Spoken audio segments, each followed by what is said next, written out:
Hello friends, welcome to open study. एक बार फिर से आप सभी लोगों का स्वागत है। आज क्लास 10 मिनट लेट हो गई है, 10-15 मिनट। उसका एक रीज़न था कि टेक्निकली हमारे एप्लीकेशन के पैनल में कोई प्रॉब्लम आ गई थी, सर्वर डाउन था। ठीक है, तो चलिए आज की क्लास हम लोग शुरू करते हैं। एक बार फिर से आप सभी लोगों का स्वागत है।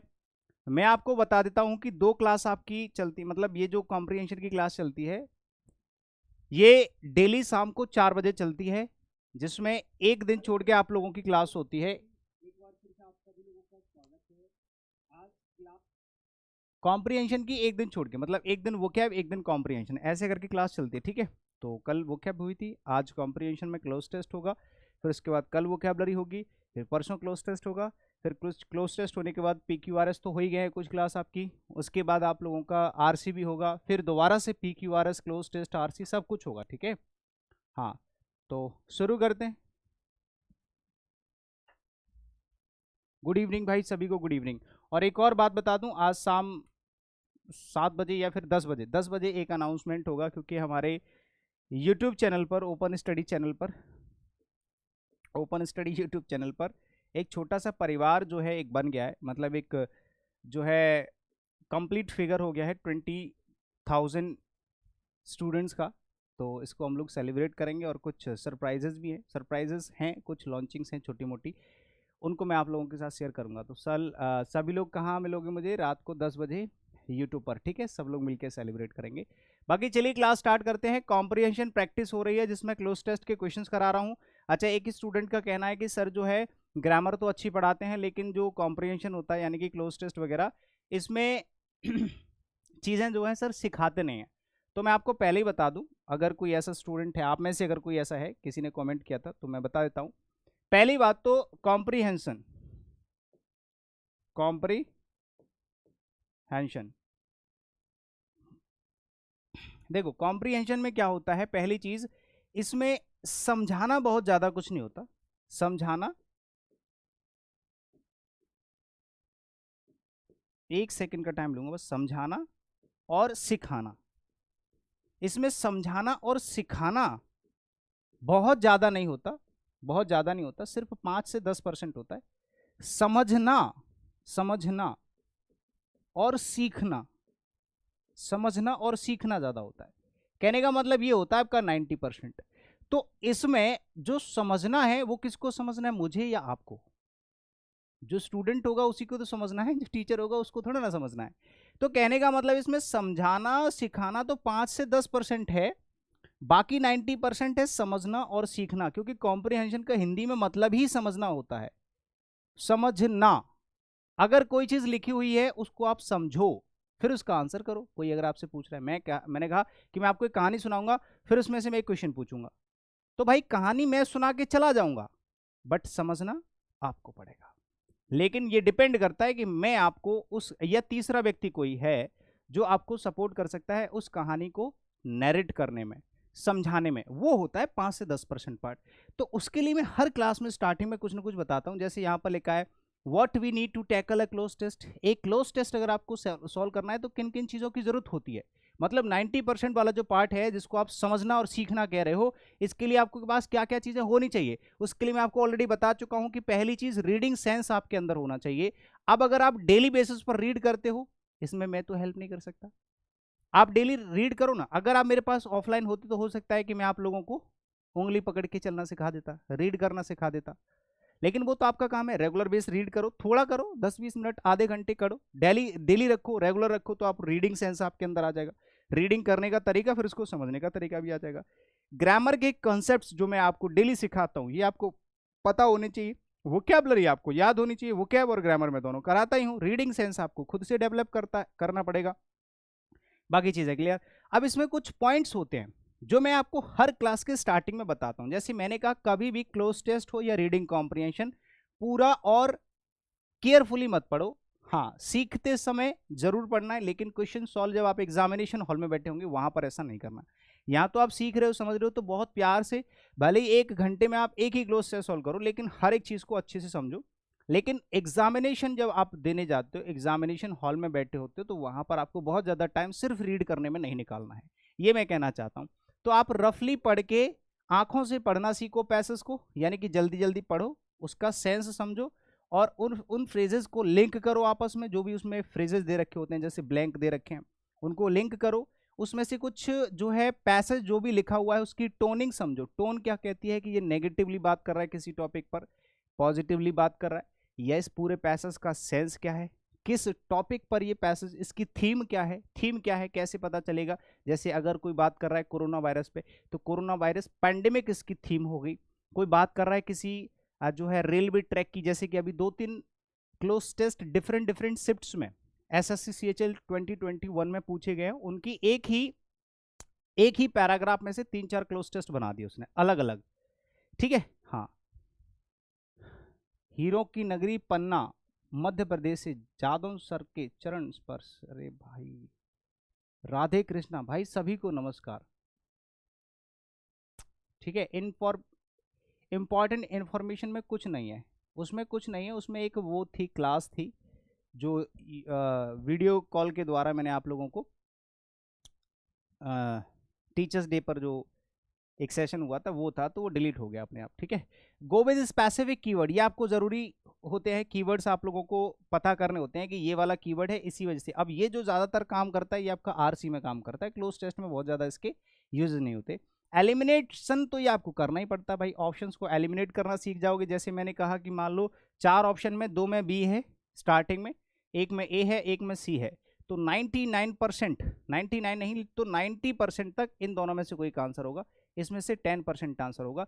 तो आप इन दोनों को सबसे पहले एलिमिनेट करके इन दोनों में से आंसर चूज करके ट्राई करोगे, यही आंसर होगा 90% तक। 10% में हो सकता है कि उसका लॉजिक ही अलग हो, है ना, या फिर बहुत ज़्यादा कॉम्प्लिकेटेड कर देता है, तो ऐसे एलिमिनेट कर सकते हैं। फिर आती है बात ये, अगर आप चाहते हैं कि सर मुझे क्लोज टेस्ट पढ़ा दो, तो जीवन भर में आप कभी भी क्लोज टेस्ट सॉल्व नहीं करना सीख पाओगे, ये मेरी गारंटी है। आरसी पढ़ा दो, क्योंकि RC, cloze test, reading comprehension, ये सब चीजें जो है पीक्यूआरएस ये पढ़ाए नहीं जाते, इनकी सिर्फ और सिर्फ प्रैक्टिस की जा सकती है। जितनी ज्यादा आप प्रैक्टिस कर सकते हो उतनी ज्यादा प्रैक्टिस करो। प्रैक्टिस के लिए आप प्रीवियस ईयर क्वेश्चन लगाओ किसी बुक से, जो प्रीवियस ईयर की बुक होती है, एमबी पब्लिकेशन, पिनाकल या कोई भी किताब उठाओ, उसमें से प्रैक्टिस लगाओ, ठीक है।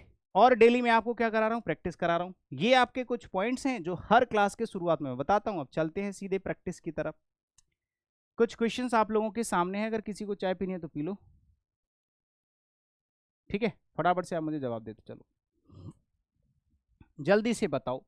मैं आपको 2-3 मिनट का टाइम दे रहा हूं। आप छोटा सा क्लोज टेस्ट है ये, एसएससी सीएचएसएल 2018 में फॉर्म भरे गए, 19 में पेपर हुआ, पहली शिफ्ट का ही सवाल है, 4 जुलाई 2019। फटाफट से इसका जवाब दे दो, बहुत ही प्यारा सा क्वेश्चन है। सेट नंबर 4 आपके कल हो चुके थे, आज 5वां है, जवाब दो जल्दी से, ठीक है। क्लियरली समझ में आ गया नवीन जी? गुड इवनिंग भाई सभी को, नवीन है, नितिन है, नवनीत, प्रशांत, ये कितने लोग हैं, विक्की कुमार, हीरा, रामू, मंतोज, चलो जवाब दो जल्दी से, थोड़ा सा पढ़ लो और मुझे जवाब दो फटाफट से। किस चीज की वीडियो नवीन, किस चीज की वीडियो? देखो यहां पर लिखा हुआ है in one of the most high profile localities, जितनी भी हमारे कैपिटल में, यानी कि कैपिटल मतलब हमारे देश में जो दिल्ली है, दिल्ली की बात कर रहे थे, जितनी भी हाई प्रोफाइल लोकेलिटीज हैं उनमें से एक की बात हो रही है, मोस्ट हाई प्रोफाइल लोकेलिटीज में से किसी एक की बात हो रही है। हंड्रेड्स ऑफ डैश, सैकड़ों की संख्या में डैश वॉक करते हैं across N unmanned railway track, एक ऐसा रेलवे ट्रैक जिसपे कोई इंसान नहीं रहता, अनमैन्ड मतलब जिसपे कोई आदमी है ही नहीं है, dash day to get to school, school जाने के लिए। अब स्कूल जाने के लिए देखो यहां से आपको एक कीवर्ड मिल गया, ये कीवर्ड मिल गया स्कूल, ठीक है, और यहां पर आपको ब्लैंक फिल करना है। पहली बात, स्कूल कीवर्ड है, इस पैराग्राफ, इस फ्रेज को आप इस फ्रेज से कनेक्ट करोगे। मैंने इससे पहले क्या सिखाया जरा चेक करो, लिंक द फ्रेजेस टुगेदर, दो फ्रेजेस को पहले लिंक करो, सीधे ऑप्शन की तरफ मत भागो, अपना सेंस लगाने लगते हैं कि इनमें से क्या फिल करें, सेंस मत लगाओ। पहले आपको क्या करना है, पहले आपको लिंक करना, लिंक द फ्रेजेस, और यहां पर लिखा है गो विद स्पेसिफिक कीवर्ड्स। तो पहले तो आपने कीवर्ड ढूंढा क्या, स्कूल, और आप उन दोनों फ्रेजेस को टुगेदर मतलब एक साथ क्या करोगे, कनेक्ट करोगे, लिंक करोगे। कैसे जरा देखो, स्कूल कौन जाता है, ठीक है, वो चेक कर लेंगे। फिर इसको वॉक करता है, वॉक कौन करेगा, जो स्कूल जाएगा। स्कूल कौन जाएगा बताओ? मैन, बहुत सारे मैन, पीपल या वुमन या चिल्ड्रन? चिल्ड्रन ही तो स्कूल जाते हैं, वही वॉक करेंगे। तो यहाँ पर चिल्ड्रन ऑप्शन जो है पहला वाला करेक्ट आंसर होगा। फिर दूसरे में डे, डे से पहले आपको एक एडवर्ब चूज करना है। यहाँ पर 4 एडवर्ब हैं, सम है, ऑल है, एवरी है और होल है। तो whole day, whole day railway track को क्रॉस करके वो होल डे मतलब पूरे दिन स्कूल जाते हैं, और एक टाइम पे स्कूल जाते हैं, तो होल डे नहीं होगा। एवरी डे, हर रोज जाते हैं स्कूल, एक दिन तो जाओगे नहीं। All day, all day, all day तो नहीं बोलते हैं। ऑल डे अगर सही है तो फिर होल डे भी सही है, ठीक है। सम डे, कुछ दिन नहीं, तो एवरी डे सबको पता है। क्योंकि और इसमें एक और चीज है, यहाँ पर वर्ब की फर्स्ट फॉर्म में यानी कि प्रेजेंट इंडेफिनिट है, तो रेगुलर एक्शन होगा, रेगुलर स्टूडेंट जाते हैं। तो यहाँ पर आपका ऑप्शन नंबर सी हो जाएगा। क्या हो जाएगा? पहले वाले का तो चिल्ड्रन हो गया, दूसरे वाले का सी। पहले में चिल्ड्रन मतलब बहुत सारे ऐसे सैकड़ों की संख्या में ऐसे बच्चे हैं जो स्कूल जाते हैं रेलवे ट्रैक को क्रॉस करके, वो भी अनमैन्ड रेलवे ट्रैक जहां पर कोई इंसान नहीं होता है उनको रोकने थामने वाला। Every day to get to school, उनमें से एक लक्ष्मण नाम का व्यक्ति है। लक्ष्मण डैश, लक्ष्मण सब्जेक्ट है, उसके बाद वर्ब आएगी हिज वे। यहां पर वर्ब लिखा हुआ है had made, makes, was making और मेकिंग। बनाना एक सेंस उसमें दे रखा है कि लक्ष्मण बनाता है, बना रहा था, बनाएगा, बना चुका है, जो भी है लक्ष्मण के साथ वर्ब लगानी है। डाउन द रॉकी स्टेप्स, उसने क्या कर रखे थे? कुछ रॉकी स्टेप्स बना रखे थे रेलवे ट्रैक के को क्रॉस करने के लिए, ठीक है। Railway track behind his settlement, ठीक है। अब देखो यहां पर लक्ष्मण हैडमेड होगा या मेक्स होगा या वॉज मेकिंग होगा या मेक होगा, इनमें से क्या लगाओगे? देखो दूसरे वाले का तो आंसर आपको पता चली गया, एवरी। यहां पर क्या लगाओगे? तो सबसे पहली बात हम शुरू से स्टार्ट करते हैं, यहां से लिंक करो इनको। देखो इसको लिंक करोगे तो in one of the most hide hundreds of walk, ये क्या है? वॉक वर्ब की फर्स्ट फॉर्म है, मतलब ये सेंटेंस प्रेजेंट में बना हुआ है, ठीक है। जाते हैं, लक्ष्मण मेक्स होगा या हैडमेड? देखो जब लेफ्ट टू राइट आप चलते हो, लेफ्ट टू राइट चलोगे तो आपको भी पता है कि जब सेंटेंस प्रेजेंट में है तो पास्ट में तो आप आधा सेंटेंस प्रेजेंट और आधा पास्ट में तो होगा नहीं। ये मैं हमेशा से अपने ग्रामेटिकल क्वेश्चंस में आप लोगों को डिस्कस कराता रहता हूँ। तो कहीं ना कहीं ग्रामर की चीज़ों की जरूरत आपको हमेशा से ही कॉम्प्रिहेंशन में भी पड़ती है, इतना ध्यान रखो मेरे भाई। तो यहाँ पर आपको क्या करना पड़ेगा? यहाँ पर आपको इस सेंटेंस को प्रेजेंट में बनाना पड़ेगा। हैडमेड तो होगा नहीं, वॉज मेकिंग भी नहीं होगा, मेक इसलिए नहीं होगा क्योंकि पर्टिकुलर लक्ष्मण है, सिंगुलर सब्जेक्ट है, so we will use singular verb. तो यहाँ पर ये ग्रामेटिकल पॉइंट्स काम आ रहे हैं आपके, है ना। और ऐसा भी नहीं कि ये मैं अपनी तरफ से बना के लाया हूँ जिससे आसान आसान चीजें करा रहा हूँ भैया। एसएससी सीएचएसएल का पेपर कॉम्प्रिहेंसिवली बहुत टफ होता है, सीजीएल से भी। चलो अब यहां पर बताओगे उसने क्या कर रखा है? मेक्स हिज वे, उसने अपना रास्ता बना रखा है। Down the Rocky steps dash lead, जो कि लीड करता है railway track behind his settlement, जहां पर उसको पहुंचना होता है, जहां पर से वो आता है, मतलब जहां पर उसका घर है, वहां से रेलवे ट्रैक को क्या करता है? लीड करता है। वहां पर उसने रॉकी स्टेप्स बना रखे हैं, पत्थर के छोटे छोटे स्टेप्स, मतलब जहां से होकर वो निकल के जाता है। तो यहां पर जो है ये रिलेटिव प्रोनाउन आपको फिल करना है। 4 रिलेटिव प्रोनाउन लिख दिया उसने, हुम, व्हाट, हु और विच। जिसका जो एंटीसीडेंट है वो क्या है? वो है रॉकी स्टेप्स। रॉकी स्टेप्स जो है वो नॉन लिविंग एंटीसीडेंट है, आज ही पढ़ाया था मैंने, आज एक क्लास में पढ़ाया था कि रॉकी स्टेप्स जो है एंटीसीडेंट है रिलेटिव प्रोनाउन का। रिलेटिव प्रोनाउन जब एंटीसीडेंट नॉन लिविंग होता है तो यहाँ पर विच यूज करते हैं। सबको पता है कि रॉकी स्टेप्स के लिए भाई कौन सी चीज लीड कर रही है उसके घर को और उसके ट्रैक को? Rocky steps. तो यहां पर आप लगाओगे विच, यानी कि ऑप्शन नंबर 4। फिर उसके बाद आता है आपका यहां पर यहां से पढ़ोगे आप, कहां से पढ़ोगे? 4th वाले का आंसर मिल गया, 5th वाले का भरना है आपको। ये रहा, the railway track behind his settlement he dash in the affirmative, he dash in the affirmative when asked if the track scares him. मतलब जब उससे पूछा गया कि वो जो ट्रैक है उस पर तुम्हें जो है डर नहीं लगता या डर लगता है, ऐसे करके पूछते हो। तुम वहां से जब आते हो तुम्हें डर नहीं लगता या तुम्हें डर लगता है, इससे किसी से पूछा गया होगा उस बच्चे से स्कूल में या कहीं पर भी। तो उसने क्या किया? ही डैश किया, उसने क्या किया? ही सेक्स कर दिया। सेक्स मतलब कोई चीज हिलाना, या फिर सैल्यूट, उसने सैल्यूट कर दिया इन अफर्मेटिव। अफर्मेटिव मतलब हाँ करते हुए, ठीक है, एक पॉजिटिव वे में। नोड्स का मतलब होता है गर्दन हिलाना, ऐसे करके संकेत करना, ठीक है, ऐसे करके नोड्स करना। और विंग्स होता है पलक झपकना। तो भाई उसने अफर्मेटिव में पलक झपक के किसी को अफर्मेशन दिया जा सकता है? नहीं। तो यहाँ पर नोट जो है करेक्ट आंसर हो जाएगा। गर्दन हिलाना होता है, ऐसे करके इशारा करना कि हाँ मुझे डर लगता है, ठीक है, ऐसे करके। तो ये बहुत सिंपल था। कितने लोगों के कितने क्वेश्चन सही हुए जल्दी से बता दो। और अगला क्लोज टेस्ट आपको जो है सॉल्व करना है। इसका आंसर मुझे जल्दी से फटाफट बताओ, जब तक मैं चाय पी लेता हूँ, ठीक है, मेरी ठंडी हो जाएगी फिर। जल्दी से फटाफट से बताओ, थोड़ा सा दिमाग लगा के, फिर मैं इसको फटाफट फटाफट सॉल्व करा दूंगा, ठीक है, जल्दी से।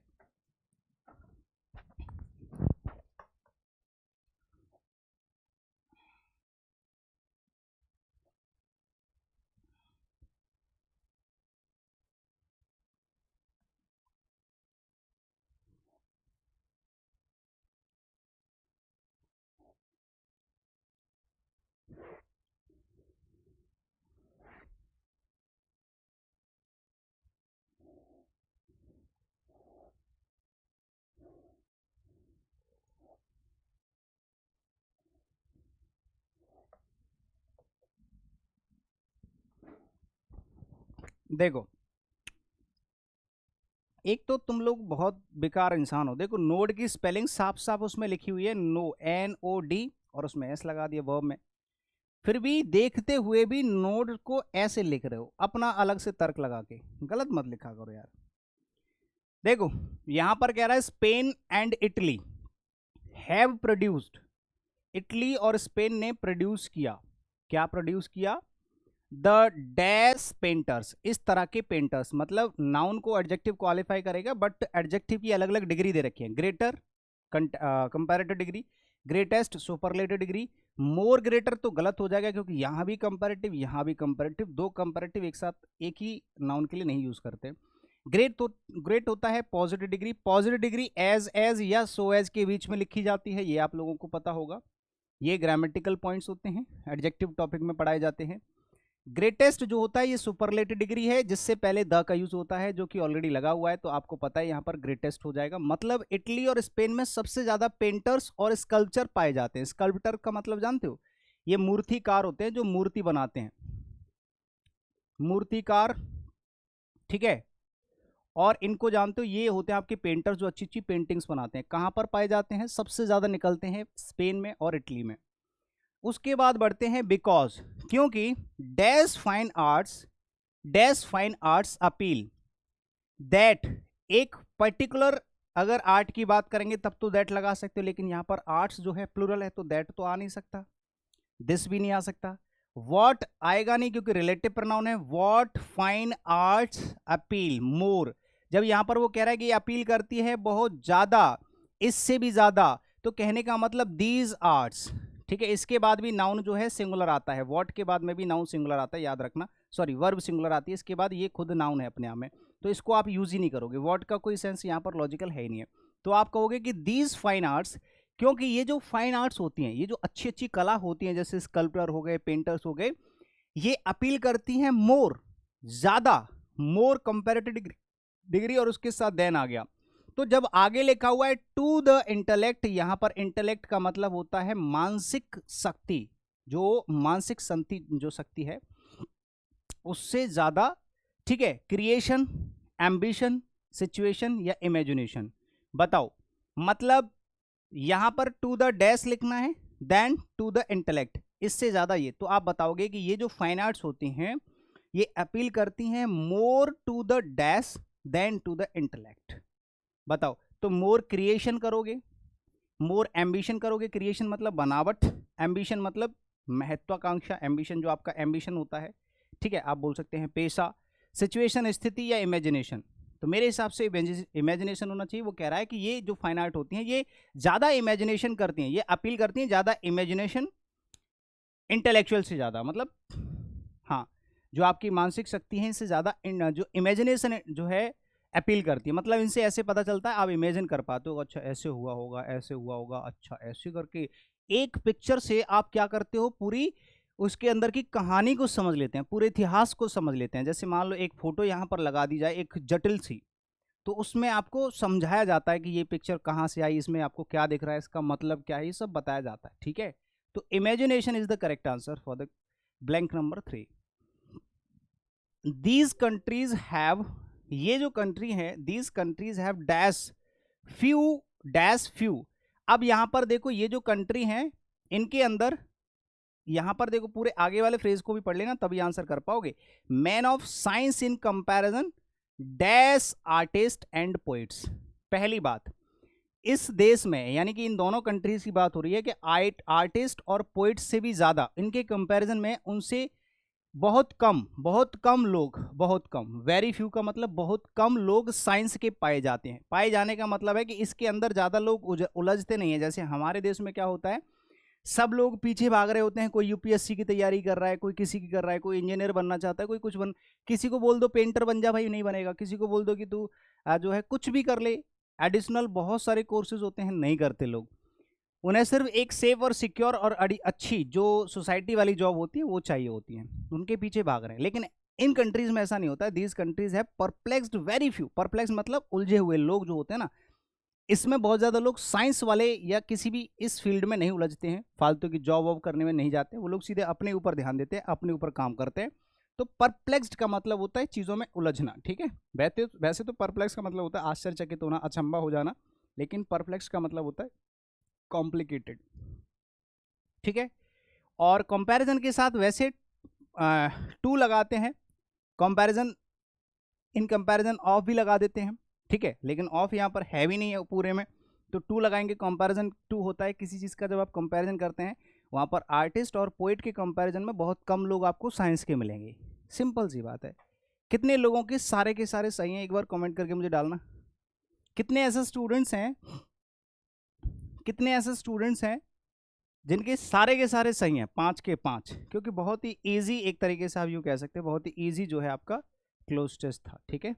ये भी आपका एसएससी सीएचएसएल पहला वाला 4 जुलाई पूछा गया था, ये 5 जुलाई 2019 में सेकंड शिफ्ट का क्वेश्चन है, ठीक है। चलो, आप लोग कहते हैं ना कि प्रीवियस ईयर क्वेश्चन सॉल्व कराएंगे, नहीं, देखो करा रहे हैं, प्रीवियस ईयर ही तो हैं सारे के सारे। अगला चलते हैं, सब में सेट नंबर 5 क्यों लिखा है? ये 4 5 नहीं है, ये आपका 5 6 7 है। इनको मैं नंबरिंग चेंज करके आपको दूंगा, ठीक है।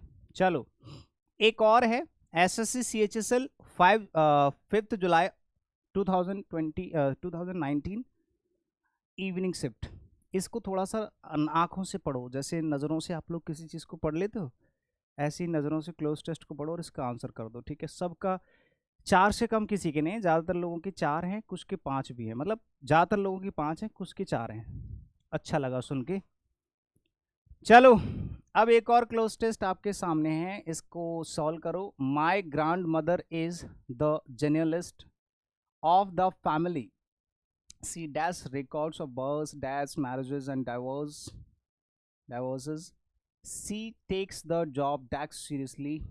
She sends dash to the family whenever something not worthy dash.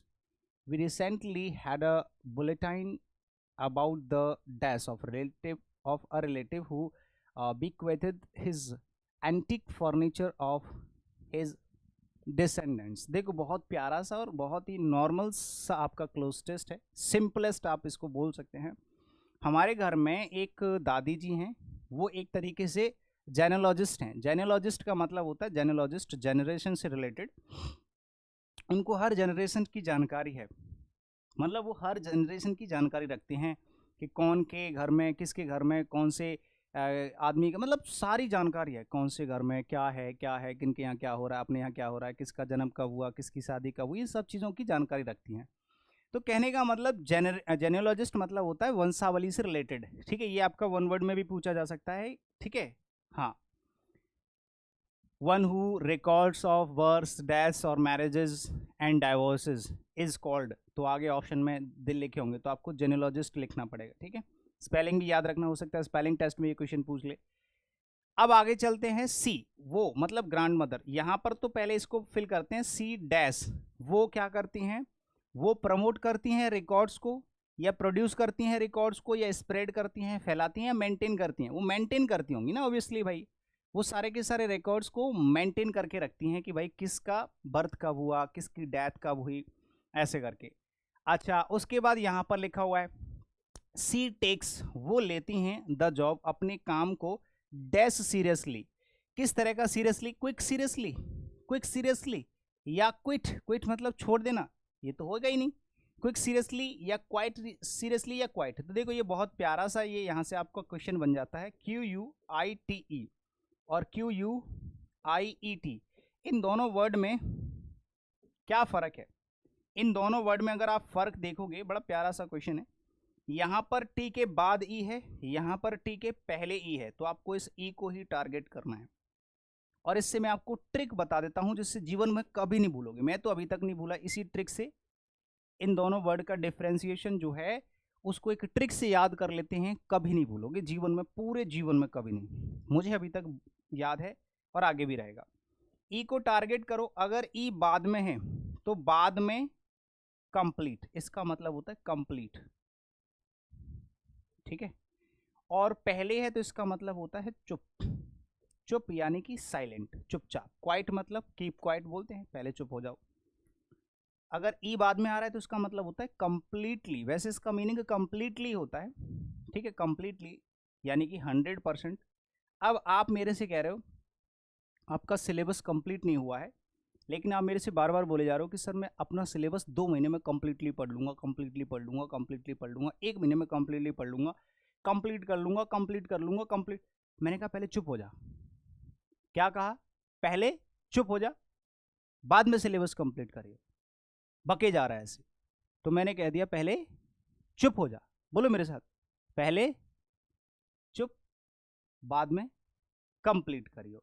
पहले चुप हो जा, बाद में कंप्लीट करियो। पहले, हाँ बोलो, पहले बाद में, पहले बाद में कंप्लीट। अगर ई टी से पहले आ रहा है तो चुप, अगर ई टी के बाद में आ रहा है कंप्लीट। पहले चुप, अगर पहले तो चुप, बाद में तो कंप्लीट, बस। तो कंप्लीटली, पहले चुप, बाद में कंप्लीट, वो अपनी जॉब को कंप्लीटली सीरियसली लेती है। एक एडवर्ब दूसरे एडवर्ब को क्वालिफाई कर सकता है, कोई दिक्कत नहीं। वेरी वेरी गुड होता है कि नहीं, ये भी एडवर्ब, ये भी एडवर्ब। तो कंफ्यूज मत हो जाना कि सर कंप्लीटली सीरियसली दोनों एक साथ आ सकते हैं, बिल्कुल आ सकते हैं। इसलिए यहाँ पर कंप्लीटली सेंसिबल नहीं लग रहा होगा, इसलिए उसने क्वाइट लगा दिया, क्वाइट सीरियसली। तो वो अपने काम को पूरी तरह से सीरियसली लेती हैं। सी सेंड्स डैश, वो क्या करती हैं? डैश करती हैं, सॉरी, डैश सेंड करती हैं टू दी फैमिली। वो फैमिली में क्या करती हैं? फैमिली को क्या करती हैं? मैसेज सेंड करती हैं या एडवर्टाइजमेंट्स सेंड करती हैं, कोई वो एडवर्टाइजर तो है नहीं है। ब्रोचर्स सेंड करती हैं या नोटिसेस, सीधे सीधे मैसेज आप टिक करोगे, वो हर किसी को मैसेज सेंड करती हैं। रामू कह रहे हैं सर ऑफलाइन कोचिंग की फील आ रही है, ऐसे ही आता है भाई, ठीक है। तो यहाँ पर देखोगे मैसेजेस, वो क्या करती हैं? मैसेजेस सेंड करती हैं to the family whenever something not worthy, whenever something not worthy, जब कुछ भी ना करने लायक होता है, ऐसा होता है कि नहीं ये नहीं होना चाहिए, नहीं करना चाहिए, तब वो मैसेज करते हैं कि भाई ऐसे नहीं करना है आपको, डैश, ठीक है। अब यहां पर बताओ, नॉट वर्दी एग्जिस्ट होगा, नॉट वर्दी ऑब्टेन्स होगा, नॉट वर्दी पासेस होगा, या नॉट वर्दी ऑकर्स होगा। ऑकर्स का मतलब होता है घटित होना। क्या होना? घटित होना।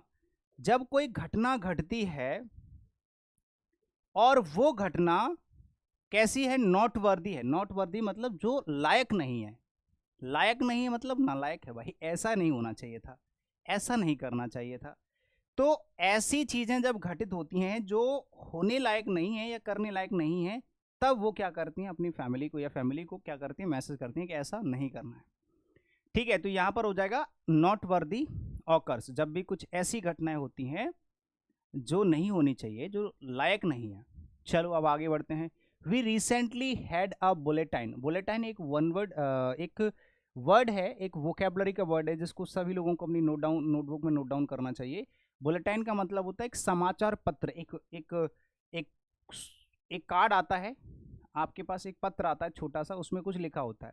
तो उसमें लिखा था कि भाई आपको सूचित किया जाता है, बड़े दुख के साथ सूचित किया जाता है कि हमारे दादाजी जो है निपट लिए हैं, तो ऐसे करके उसको बुलेटिन कहा जाता है।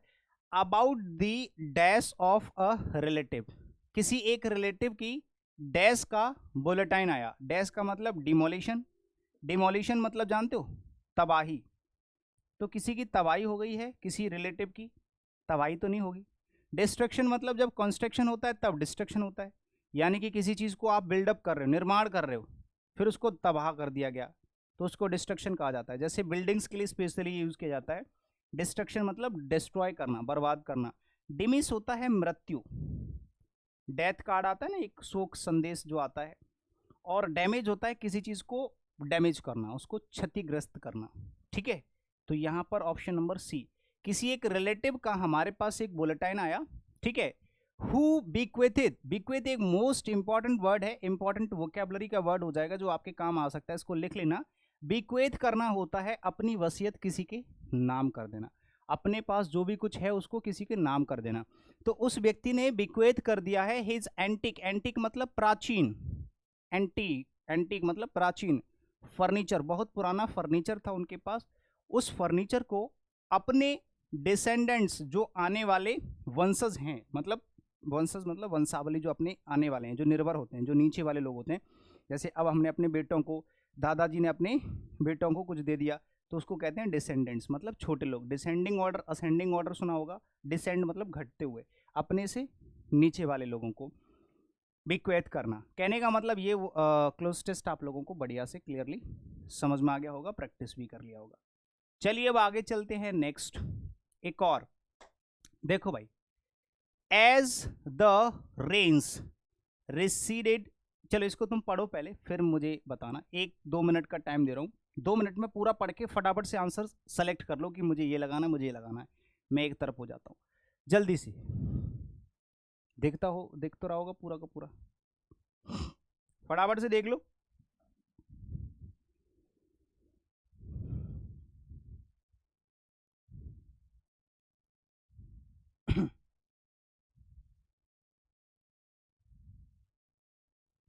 फटाफट बताओ जल्दी, 1-2 मिनट से ज़्यादा का टाइम नहीं लेना है। सभी लोग सोच लो क्या क्या आंसर टिक करोगे। सेंसिबल, आंखों से पढ़ लो इसको, फटाफट से आंखों से पढ़ लो इसको।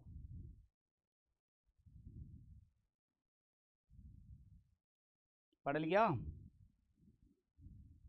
चलिए बहुत बढ़िया, देखो शुरू करते हैं। एज द रेन्स रिसीडेड मतलब जैसे ही जो रेन्स है, मतलब बारिश का टाइम है, ये निकल गया। जैसे अभी मान लो बारिश का टाइम निकल गया, तो उसको कहते हैं as the rains receded I got a strange job. मुझे एक अजीब सी जॉब मिल गई। क्या जॉब मिली देखो बताते हैं। आर नेबर मतलब हमारा एक पड़ोसी है। अ डैश मर्चेंट डिसाइडेड, एक ऐसा मर्चेंट है, मर्चेंट मतलब व्यवसायी होता है। ठीक है, तो हमारा एक पड़ोसी है, वो क्या है, डैश मर्चेंट है, यानी कि ऐसा व्यवसायी है। कैसा? पॉपुलस, पॉपुलस मतलब होता है जिसको सब लोग जानते हैं। पॉपुलर, पॉपुलर और पॉपुलस दोनों सिनोनिम है। प्रोस्पिरस होता है समृद्ध, जिसके पास बहुत पैसा होता है। एफ्लुएंट होता है जिसके अंदर एफ्लुएंस होता है। ठीक है, और एम्बिशियस होता है जो एम्बिशन जिसके अंदर होता है। एम्बिशियस मतलब जिसके अंदर पैसा होता है। जैसे कि मुझे एक कोई एक पर्टिकुलर फील्ड में जो है अपना करियर बनाना है, तो बोलते हैं ना कि मेरे पास ये एम्बिशन है, मैं इस चीज़ के लिए एम्बिशियस हूँ। आकांक्षी बोल सकते हैं, महत्वाकांक्षी कि मुझे ये चाहिए। तो ऑब्वियसली अगर कोई व्यवसायी है और अगर आप इनमें से कोई चूज नहीं कर पा रहे, थोड़ा सा और आगे बढ़ जाओ। उसने क्या किया, उसने डिसाइड किया टू बिकम अ पॉलिटिशियन, एक पॉलिटिशियन बनने का डिसीजन लिया। तो ऑब्वियसली जब आप पूरा पैराग्राफ पढ़ लेते हो, तो मैंने क्या कहा था शुरुआत में ही कि कीवर्ड ढूंढो और उसको फ्रेज से रिलेट करो, है ना, लिंक करो। तो मैंने कहा कि अगर कोई व्यक्ति पॉलिटिशियन बनना चाहता है, ये तो कीवर्ड है, इसको इससे रिलेट करोगे, मतलब पॉलिटिशियन कौन बनेगा, जिसके पास पैसा होगा। तो ऑब्वियसली एक ऐसा नेबर है हमारा, एक ऐसा पड़ोसी है जिसके पास बहुत सारा पैसा है और वो बनना चाहता है क्या, पड़ोसी, सॉरी वो पॉलिटिशियन बनना चाहता है। तो प्रोस्पिरस ऑप्शन नंबर 20 का सही जवाब हो जाना चाहिए। अब आते हैं सेकंड वाले ऑप्शन में, तो पहले का आंसर हो जाएगा क्या, प्रोस्पिरस। आगे लिखा हुआ है बट ही वॉज डैश, लेकिन वो क्या था, डैश था। सो ही वॉन्टेड, अगर आपको यहां पर भी नहीं पता चल रहा है, पहले ऑप्शन देख लो। एक तो इलॉजिकल था वो, या इलिजिबल था, या इलेजिटिमेट था, या इलिटरेट था। देखो इलॉजिकल, अतार्किक, अगर वो अतार्किक है तो वो बिजनेसमैन भी कैसे बन गया जिसके अंदर लॉजिक नहीं है, तो ये तो सेंसिबल नहीं हो सकता। एलिजिबल होता है योग्य नहीं है, योग्य भी हो सकता है कि वो योग्य ना हो। ठीक है, और आगे लिखा हुआ है इलेजिटिमेट। लेजिटिमेट जानते हो, न्यायक, यानी कि न्याय से रिलेटेड, बोलते हैं कि हाँ ये तो ठीक है, मतलब लायक है, ये चीज है, वैलिड है, ऐसे कर सकते हो, ये लायक है, लेजिटिमेट है। इलेजिटिमेट मतलब अवैध, अयोग्य। एक और आगे लिखा हुआ है इलिटरेट। अब इसमें से ये भी आंसर हो सकता है, ये भी हो सकता है, ये भी हो सकता है वो अवैध, उसने कोई क्राइम कर दिया हो, लेकिन क्राइम वाला भी क्या कर सकता है, पॉलिटिशियन बन सकता है। तो हालांकि ये भी नहीं होगा, लेकिन हो सकता है तीनों में से कोई भी एक आंसर आ जाए। पर इसको थोड़ा सा आगे पढ़ोगे ना तो आप इसको क्लियरली कनेक्ट कर पाओगे। आगे लिखा हुआ है so he wanted me to dash him everywhere, है ना, वो मेरे से मिलना चाहता था, टू डैश हिम एवरीवेयर, वो हर जगह क्या करेगा, अटेंड करने के लिए, या को एग्जिस्ट करने के लिए, अकंपनी करने के लिए, या को इंसाइड करने के लिए। देखो सिंपली वो मेरे से मिलना चाह रहा है, ठीक है, और हर जगह उसका साथ देने के लिए चाह रहा है। तो ऑब्वियसली अगर वो हर जगह मुझे साथ लेके जाना चाहता है, इसका मतलब है कि वो पॉलिटिशियन बनने के लायक तो है, तभी वो जा पाएगा हर जगह। तो वो पॉलिटिशियन बनने लायक है, योग्य भी है, तो एलिजिबल नहीं होगा। योग्य है तभी वो मेरे साथ जाना चाहता है, वो चाहता है कि तुम मेरे साथ रहो, हर जगह मेरे साथ चलो। क्यों? क्योंकि वो अवैध, देखो अवैध होता तो वो पॉलिटिशियन बन ही नहीं सकता, तो फिर मेरे से क्यों कॉन्टेक्ट करेगा, है ना। तो इलिटरेट, इलिटरेट मतलब वो है अनपढ़। आप इसके आगे लिख लो अनपढ़। भाई अनपढ़ आदमी जो होता है वो बिजनेसमैन भी बन सकता है और वो पॉलिटिशियन भी बन सकता है, अनपढ़, ठीक है। एक ऐसा व्यक्ति है जो अनपढ़ है, निरक्षर है, जिसको कुछ नहीं आता। तो यहां पर ऑप्शन नंबर क्या हो जाएगा करेक्ट, इलिटरेट हो जाएगा। और यहां पर तो अकंपनी होता ही है, किसी के साथ रहना, किसी का साथ देना। फिर उसके बाद जाता है ही वेंट, वो गया, एंड रीड एंड राइट, उसने पढ़ा और लिखा, डैश हिम यहाँ पर for him, from him, on him और या थ्रू हिम। तो वैसे कायदे से यहाँ पर टू होना चाहिए था, राइट टू हिम सही होता है, लेकिन यहाँ पर आप फॉर भी लगा सकते हैं, फॉर करेक्ट आंसर हो सकता है इसमें से, और कोई ऑप्शन है ही नहीं जो लॉजिकल हो। और उसके बाद जब आप उसके साथ काम करोगे तो आपको प्राइज नहीं मिलेगा, रिवॉर्ड या बोनस ये सब मिलते हैं सैलरी के बाद, लेकिन जो सैलरी होती है उसको वेजेस कहा जाता है।